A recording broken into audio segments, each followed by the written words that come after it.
Assalamu alaikum, everybody. I'm got asked to do some book recommendations. Okay, so where should we talk? Oh, let's first start with, oh, this is an old book. See, look how this is falling apart. This is the message of the Quran, the translation of the Quran by Muhammad Asad, rahimahullah. And this is the first book I read. I actually started reading this before I became Muslim. And I've read the whole thing as I was becoming Muslim. And I remember I have these just many pages of notes on all the different verses as I read through. These are my handwriting was a lot better back then. Um, and it's a terrific translation. It has, of course, the Arabic text of the Quran, the actual Quran itself. And then next to it, his translation. And, he has certainly his own opinion. He has some controversial views, but his footnotes are really useful. I mean, he's definitely leans toward kind of a rationalist, Mu'tazilite, modernist perspective. But for me, this translation was kind of my gateway into becoming Muslim, to being Muslim, and so it's close to my heart. And I recommend it. It's a very useful translation, and actually useful to give people who are not Muslim. It's kind of a good entryway for them. And actually, while I'm at it, this book, which I love, which I read, which is Muhammad Asad's book, The Road to Mecca, which is his kind of autobiography of the first part of his life from when he was a young Jewish newspaper correspondent in Vienna in the 19-teens and 20s to being a journalist in the Middle East, traveling around the Middle East to eventually becoming Muslim. And I think he died in 1992.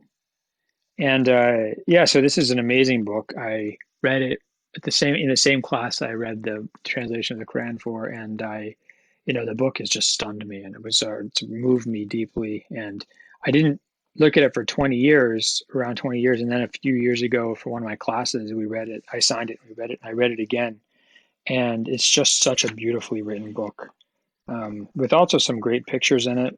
And it was just a voyage and a joy once again to read through it, and to he's an amazing author. He's like Conrad in the sense that English was God knows what, like his fourth or fifth language, and yet he writes so beautifully in it.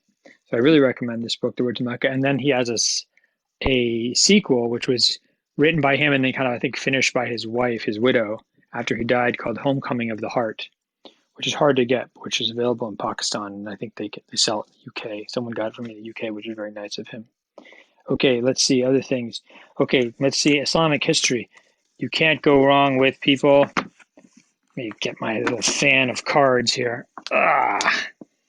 Marshall Hodgson's Adventure of Islam. 3 volumes. Tour de force of not only Islamic history, but world history. Marshall Hodgson was an incredible historian. He taught at the University of Chicago.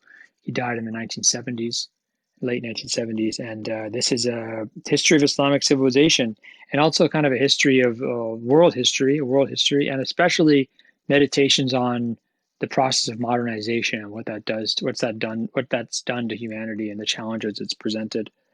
And I really recommend it. You learn a lot.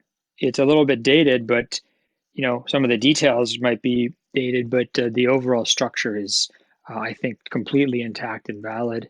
And he introduces you to some fascinating concepts, like the idea of the Islamicate world, the world built on top of Islam, of Islamic civilization. He talked about Persianate civilization, of the kind of the world of Persian language and literature and art that dominates the Ottoman, Safavid, Mughal, Indian, Central Asian worlds.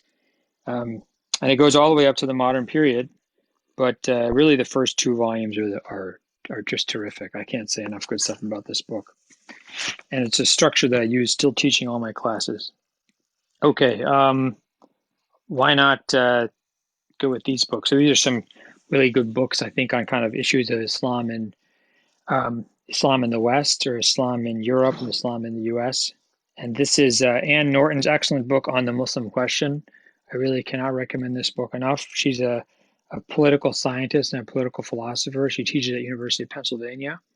And actually, she was a student of Fazlur Rahman at the University of Chicago, but she did, I mean, that was sort of, I think, maybe one or two classes she took, but she was really into political philosophy and political science.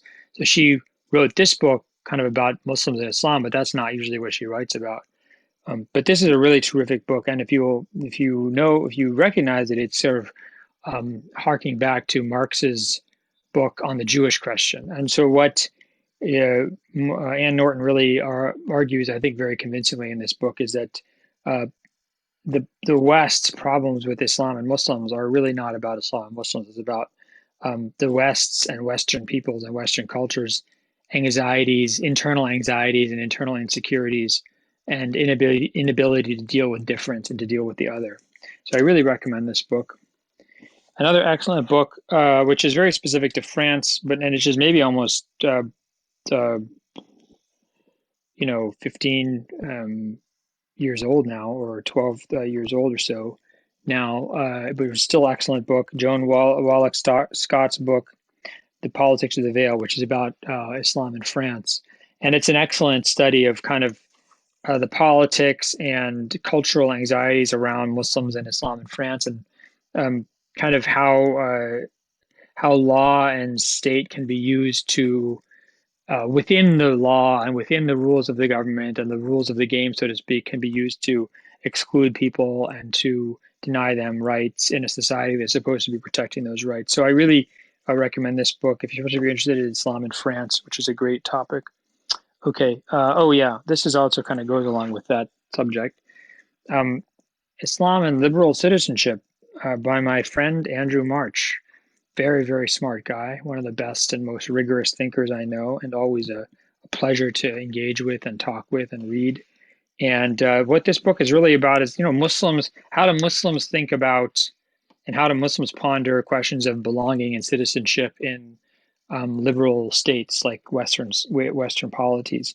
And it's a great resource for everything when you're thinking about, Islam and freedom of speech, Islam and rule of law, Islam and citizenship, Islam and loyalty to a non-Muslim state. What does it mean to be a citizen? And he kind of really does a terrific job of drawing on a lot of Islamic tradition and especially modern Islamic thinkers and trying to answer these questions. And look, he even signed this for me. Il Akh Abu Abi Mazen from Abu Tamir, who's him. Okay. And this is, I haven't read this for a long time, but boy, is this a classic. Barbara Metcalf's book, Islamic Revival in British India, Deoband, 1860 to 1900, is about the origins and founding of the Darul Uloom Deoband in 1867 in North India, and kind of about the intellectual and political context that led up to that and around it. And it's just a terrific introduction to kind of Islamic thought and the Islamic landscape of South Asia, of India, in British India. But yeah, I was saying, she's really one of my role models for how to write. Like, when I remember when I was reading this, I said, she writes so clearly, and she gives you so much information, and it's so easy to receive and to ingest. And so that was when I was reading this. I remember I was a graduate student and said, I want to write like Barbara Metcalf. And I was really happy one day I actually got to meet her and tell her that I was a big admirer. Okay, now now we're getting into, well, first, another book, which is kind of random, but I loved this book. I love this book. And I read it. It was the summer of 1999. Oh, 1999. Back in, I was just a young man back then. Yes, I read this traveling in Turkey and Egypt with my friend Charles Bartlett. Well, Charles didn't come to Egypt with me. We went all around Turkey. That was way back in the day. And this is Islamic Art and Spirituality by Sayyid Hossein Nasr. And it's an amazing introduction to the kind of sentiment and feeling and aesthetic experience of Islamic art and philosophy of Islamic art. And I still assign parts of this for my classes, and I really enjoyed it. Okay, so now we're into one of my favorite things, which is travel literature. I love travel literature because you get to explore the world of the past through the eyes of hopefully somebody very observant. And if that person is observant and accurate, it's also kind of a history text, the first draft of history, or the front lines of history. What are a couple of good books? Ibn Fadlan, and the Land of Darkness. This is a terrific book, which I picked up at the Viking Ship Museum in Oslo. And it was in the gift shop. And I got it. I said, well, I already have Ibn Fadlan's text, but then this has so many other things in it. I discovered this is a fascinating book. So Ahmed bin Fadlan was an ambassador sent by the Abbasid Caliph in the early 900s to the Bulgars, the people who in the southern steppes of Russia who had converted to Islam. They wanted someone to come and teach them more about Islam. Unfortunately, never reached there because of the weather. But on the way, he met all these Vikings, Scandinavians, and actually a lot of what we know about some of the most rich descriptions we have of the Scandinavians who settled the steppes of Russia, the Kievan Rus and those groups, comes from Ibn Fadlan, including his amazing description of a Viking funeral and their terrible hygiene.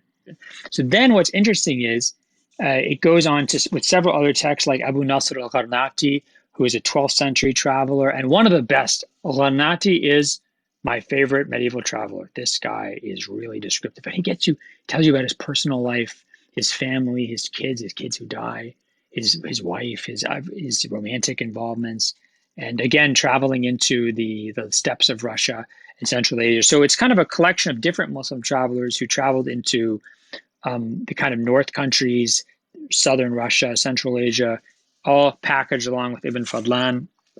I really recommend this. Okay.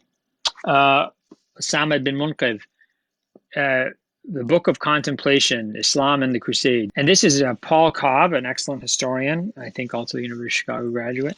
His translation of a Muslim scholar and gentleman and warrior fighting in the Crusades in the 1100s, the late 1100s, and his encounters with Franks, with the Crusaders, and with other Muslims, and his meditations on life and history and meaning and wisdom. And you actually get a very interesting glimpse at the Frankish, the ways of the Frankish Crusaders who come in. Some really hysterical scenes where he's sort of like a little bit surprised by their hygiene and the men's lack of concern for their women's honor, which we were discussing in my class today. Okay. And look, these are obviously part of the same series, which I didn't realize until now. This is very good. The Travels of Ibn Jubair. This is a Muslim traveler from Andalusia, from Iberia, who travels to the kind of Mashriq, the Middle East, Egypt, Hijaz, Syria, Iraq, Baghdad in the 1100s, late 1100s. And he has terrific descriptions of the Abbasid caliphs and the khatibs in the Haram of Mecca and how they wear all black, wearing the colors of the Abbasids. And he makes fun of how everyone has names like Salah ad-Din and Jamal ad-Din, like the beauty of the religion, and the Ahmad ad-Din, the pillar of the religion. He said, none of these people they're all full of it, except for the only person who has the right to say this is Salah ad-Din. He said, Salah ad-Din actually has the right to call himself such a name. He's a big fan of Salah ad-Din. So this is an excellent, he also travels to Sicily, which is controlled by the Norman Kingdom of Sicily, which is really interesting. He says in Sicily, the women all wear hijabs, even though they're Christian. Okay, you can always read the Travels of Ibn Battuta, the world's greatest traveler.